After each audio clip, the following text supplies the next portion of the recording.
News alert फालियत से मैं हूं मिर्ज़ा कैसर फारूक और इस वक्त मौजूद हूं कैप्टन आसिम इकबाल शहीद की आखिरी आरामगाह पर, जो कि स्वाद मट्टा के मुकाम पर जवां मर्दी से लड़ते हुए 2009 में शहीद हुए।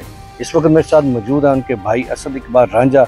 उनसे इस हवाले से पूछते हैं कि जब उनको पैगाम मिला, जब उनको इस बात का पता चला कि उनके भाई शहीद हो चुके हैं, तो उनका और उनके घर वालों के क्या जज्बात थे।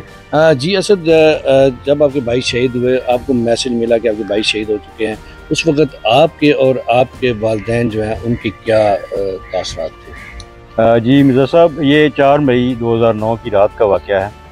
रात को तकरीबन 1:30 बजे के करीब कॉल आई वालिद साहब के नंबर पे, और आसिम साहब के जो सीए थे उन्होंने इन्फॉर्म किया कि आसिम साहब जो है वो दहशतगर्दों से फायरिंग के दौरान शदीद ज़ख्मी हो गए हैं और हम उन्हें लेके CMH जा रहे हैं, तो आप दुआ करें। थोड़ी देर बाद वालिद साहब ने मुझे बताया, तो उस वक्त यकीनन अचानक ऐसी ख़बर का आना वो बायसे परेशानी था। 1.5-2 घंटा जो है मुसलसल राब्ते में रहे हम आर्मी के ऑफिसर्स के साथ। तकरीबन 3:30-4 बजे सुबह उन्होंने आसिम साहब के शहीद होने की कंफर्मेशन कॉल की हमें। तो वालिद साहब ने अल्लाह का शुक्र अदा किया कि मेरा बेटा जो है वो इस मुल्क की खातर उसकी जान काम आ गई, और साथ जो है वो गम के भी जज्बात थे।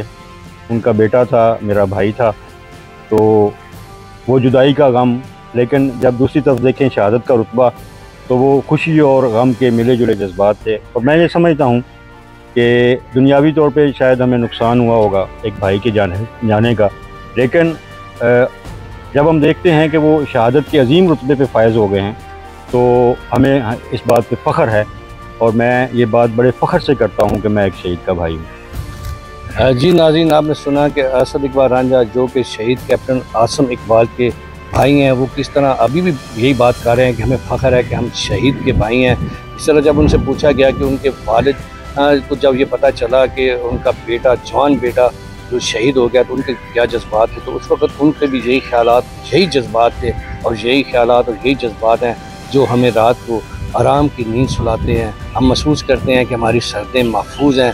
यही वो लोग हैं जो अपनी जानों का नजराना दे के हमें महफूज रखते हैं। किसी शायर ने कहा था, शहीद की जो मौत है वो कौम की हयात है।